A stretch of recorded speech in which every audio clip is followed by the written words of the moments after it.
Est-ce que vous saviez que depuis le début, on vous ment? Bon, on vous ment pas sur un truc très grave, mais on vous ment. Vous connaissez sûrement la notion de smart contract. Un contrat qui est censé être intelligent, qui exécute automatiquement une fonction à partir du moment où la condition est remplie. Je vais créer un smart contract, je dis que si par exemple demain la température dépasse 35 degrés, alors il y aura 100 € qui seront envoyés à mon wallet.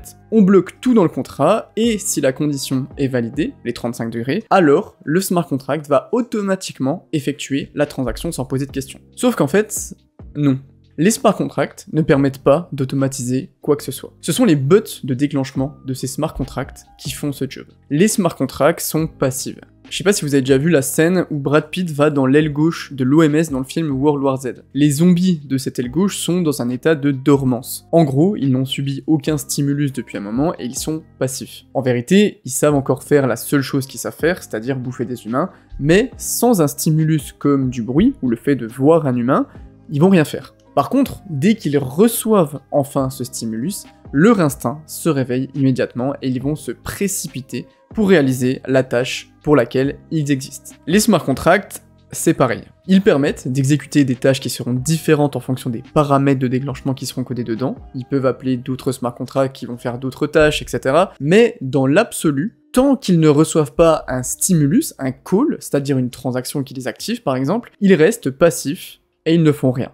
Là, on atteint quand même le summum des métaphores douteuses, c'est chaud, putain. Ok, on prend un vrai exemple. Vous avez peut-être déjà entendu parler de Bifi Finance. C'est un protocole DeFi où on peut fournir de la liquidité, avoir des rendements, tout ça, vous connaissez. Sur Bifi, il est possible d'activer une fonction d'auto-compound. L'auto-compound, c'est le fait de réinvestir les gains automatiquement. C'est un smart contract qui va gérer cette fonction, sauf que avant que cette fonction n'existe, l'utilisateur devait le faire manuellement. Il fallait aller sur la DApp, réclamer ses gains, signer, payer les frais de transaction, swapper les gains 50-50, signer, payer les frais, les remplacer dans la pool, signer, payer. C'est rapidement insupportable si tu dois le faire le plus souvent possible pour optimiser ton rendement à long terme. Et ben en fait, cette fonction d'auto-compounding, elle existe grâce à un smart contract qui peut faire cette réinjection de gains, sauf qu'il faut le déclencher régulièrement. Sinon, il n'y a aucun réinvestissement en fait. Le smart contract, il a le pouvoir d'activer le réinvestissement, mais par contre, il n'est pas assez malin pour détecter si c'est le moment de le faire. Pas tout seul en tout cas. C'est là qu'interviennent ce qu'on appelle les bots. Un bot, il va, à intervalles de temps réguliers, appeler le smart contract pour qu'il fasse son job. C'est là qu'on vous a menti, ou juste qu'on vous l'avait jamais dit. Mais en fait, les bots sont littéralement vitaux pour la DeFi à l'heure actuelle, au moins tout autant que les smart contracts, sauf que personne ne parle d'eux. Littéralement, personne. Sans les bots, il n'y aurait pas d'automatisation des processus possibles, parce que de toute façon, un smart contract doit être déclenché pour qu'il fasse ce qu'il a à faire. Et vous commencez peut-être à comprendre de quoi parle la vidéo. Ces bots, il y a forcément quelqu'un qui les crée et qui les met en place. Et ben, avant la naissance du projet dont je vous parle d'aujourd'hui, qui est réellement un pilier de l'ombre de toute la DeFi, les DApps étaient censées le faire elles-mêmes. Par exemple, dans la gestion des liquidations sur le protocole AAV, que vous connaissez sûrement. Il faut vérifier régulièrement que les taux d'endettement soient toujours supérieurs au seuil stipulé dans le smart contract, donc il faut l'activer manuellement, sauf que pour ça, il faut aussi activer un smart contract qui va aller chercher les prix des actifs pour vérifier si le collatéral a toujours une valeur supérieure au seuil. Enfin bref, vous comprenez vite qu'il faut des smart contracts pour tout, et du coup, par addition, des bots pour absolument tout. Sinon, impossible de créer de l'automatisation. Et comment vous dire que déjà, à l'heure actuelle, il y a beaucoup de gens qui se plaignent de l'expérience utilisateur encore trop complexe de la DeFi, alors imaginez si rien n'était automatisé. On s'en sortirait pas, personne ne le ferait, ça aurait autant de sens de faire ça que de conduire un sous-marin avec une manette de Xbox. Ouais, un peu con ça. Bref, très vite, les développeurs de DApps ont dû s'adapter à cette demande du marché pour les services automatisés. Pas le choix, il faut se plier à ce que les utilisateurs veulent, parce que la valeur, c'est eux. Et ben c'est justement pour éviter aux développeurs de DApps tout ce travail de création des bots d'automatisation, de ce qu'on appelle le fameux back-end, que le projet Gelato a vu le jour en 2019. C'est parti, on va analyser la proposition de valeur de Gelato. Préparez-vous, je pense que vous avez jamais entendu parler de ce projet, mais vous l'avez déjà utilisé, je vous le garantis. Pour la faire courte, Gelato, c'est un réseau qui décentralise la gestion du back-end pour les développeurs de DApps. Alors oui, c'est très geek comme phrase, mais c'est pas si compliqué. Le back-end, c'est toute la logique, toute la gestion des fonctionnalités principales et nécessaires au bon fonctionnement d'une DApp. Ce sont des processus qui sont invisibles pour l'utilisateur, mais c'est tout ce qui va permettre de créer le service qu'il est venu chercher en utilisant cette DApp. Quand je vous dis que vous l'avez déjà utilisé, je rigolais vraiment pas. Vous voyez là la première page qui répertorie les projets qui aujourd'hui utilisent Gelato pour automatiser leurs processus. Gelato automatise des processus qui sont vitaux vitaux, comme la gestion des liquidations, la récupération régulière des prix des oracles, la gestion des ordres limites sur PancakeSwap, la gestion de la reproduction automatique sur certains jeux. En fait, tous les trucs que vous voyez pas mais qui sont absolument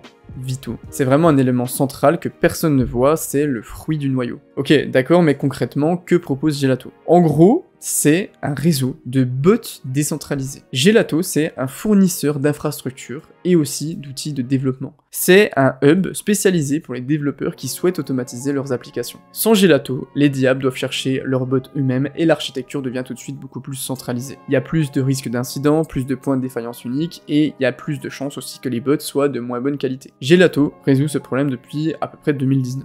Et l'utilisation des bots de Gelato a été largement adoptée par toute DApp qui se respecte à l'heure actuelle. Au lieu de le faire vous-même, vous allez sur Gelato, vous achetez vos petits bots pour vos smart contracts et tous les kits de développement pour les automatiser hyper simplement en quelques minutes. Le produit principal de Gelato, c'est Automate. Automate, c'est simplement une marketplace de bots. Les développeurs qui cherchent de l'automatisation peuvent venir et les charger de surveiller l'état des protocoles, des dApps en dehors de la chaîne et d'exécuter des transactions précises quand des conditions prédéfinies auront été remplies. L'application est simple d'utilisation et ça permet aux développeurs de ne pas être obligés de devenir un expert dans l'automatisation des smart contracts avec des bots. L'automatisation est ensuite prise en charge par le réseau Gelato, il s'occupe de tout. Ok, mais prise en charge de quelle manière? La marketplace, c'est un point de rencontre entre ces deux acteurs. Les fameux devs en recherche d'automatisation et des opérateurs qui se chargent de faire tourner les bots sur leur machine en échange de frais. Grâce à Gelato, sur votre application, vous n'avez pas besoin d'héberger vous-même des serveurs sur AWS ou d'autres fournisseurs de cloud pour les bots. Vous avez des services de relais de transactions qui sont fiables, qui permettent toujours d'extraire rapidement les transactions. Gelato est multi-chaîne, il fonctionne avec tous les réseaux qui sont compatibles à l'Ethereum Virtual Machine, en tout cas les plus populaires. Il n'y a pas de point de défaillance unique, et on peut payer avec un solde prépayé ou faire en sorte que les utilisateurs payent eux-mêmes.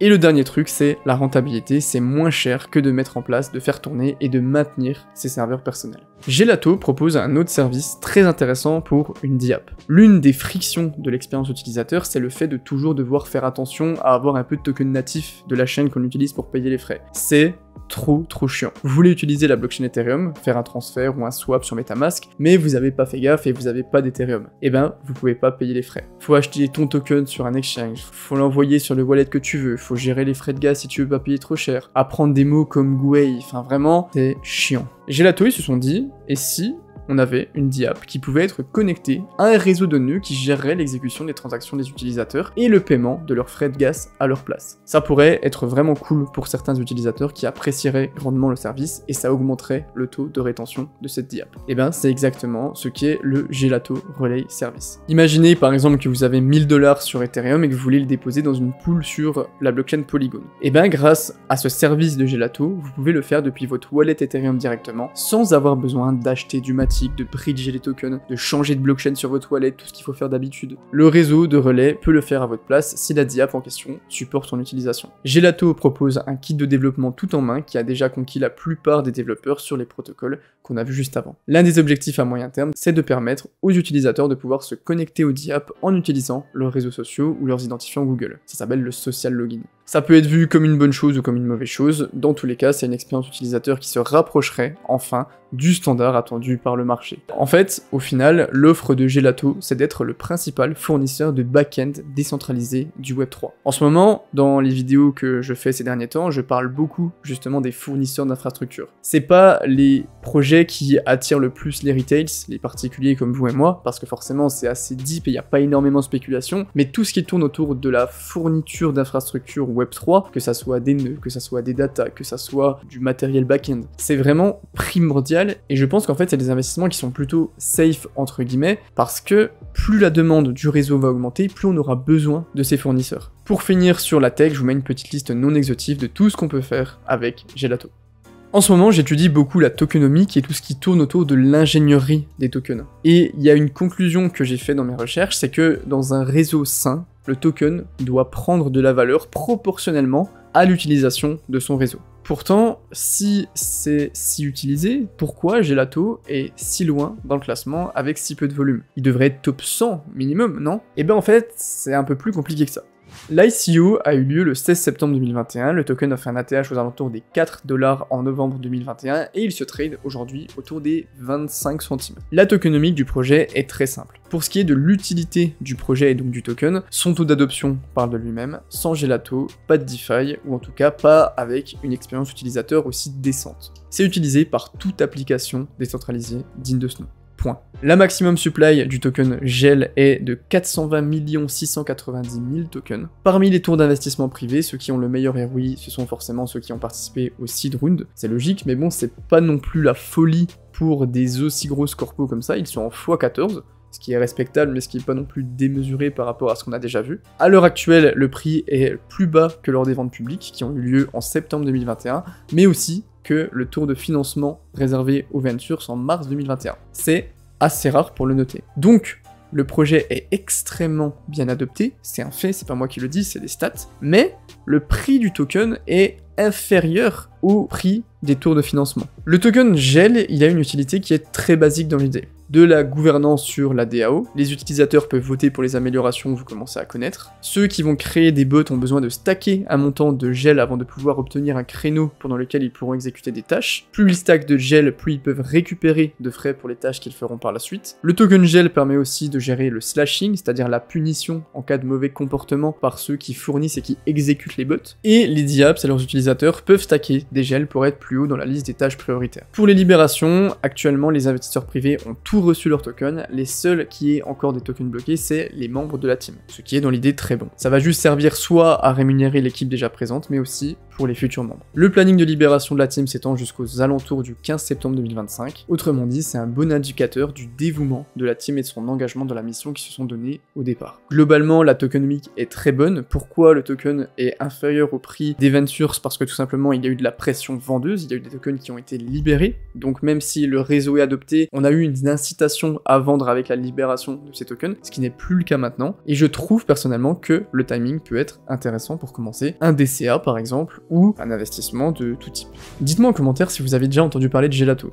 Je me demande comment j'ai pu l'ignorer si longtemps alors que c'est presque la colonne vertébrale de la DeFi aujourd'hui, ou au moins une vertèbre. Alors après, attention, deux petites remarques. Déjà, cette vidéo n'est non caca sponsorisée. Je dis ça parce que je parais très bullish dans la vidéo, je le sais, je parais bullish sur le projet, pas sur le token. C'est juste que l'utilité du réseau est réelle et est factuelle. Et la deuxième chose, c'est qu'il faut vraiment dissocier l'utilité d'un projet dans un secteur et l'appréciation de son token, qui sont parfois pas proportionnelles comme c'est le cas ici. Donc tout ça pour dire, ne vous ruez pas sur le token GEL après cette vidéo, faites vos recherches avant. Le projet a plusieurs casquettes, puisqu'il s'adresse non seulement aux développeurs pour leur faciliter la vie et leur fournir l'infrastructure dont ils ont besoin pour créer des protocoles qui respectent les standards d'automatisation que la demande actuelle exige, ils leur fournissent tous les kits de développement pour le faire le plus simplement possible, et en même temps, le réel combat qui est mené derrière, c'est pour les utilisateurs finaux. C'est pour leur donner une expérience qui soit la plus agréable et la plus fluide possible, pour enlever les barrières à l'entrée qui sont beaucoup trop techniques actuellement. Le protocole participe à l'embarquement de tout plein de nouveaux utilisateurs, mais surtout à leur rétention. C'est bien d'inciter les gens à utiliser une application, c'est mieux de les inciter à rester dessus de manière saine. Gelato aide à stabiliser la TVL de la DeFi en aidant à fidéliser les utilisateurs à ces nouveaux services financiers. Depuis 2019, ils sont complètement démarqués, ils n'ont aucune concurrence à proprement parler, en tout cas pas de ce que je sache. Ce sont des constructeurs de l'ombre, c'est vraiment un énorme green flag, ça montre une équipe qui est humble, qui a parfaitement cerné où était son expertise et le trou du marché qu'ils viennent boucher. Et le moins qu'on puisse dire, c'est que, pour l'instant, ils le font bien. Merci d'être arrivé jusqu'au bout, si c'est pas déjà fait, n'oubliez pas d'aimer et de vous abonner à cette chaîne YouTube. C'était Yeril, prenez soin de vous, ciao les gars.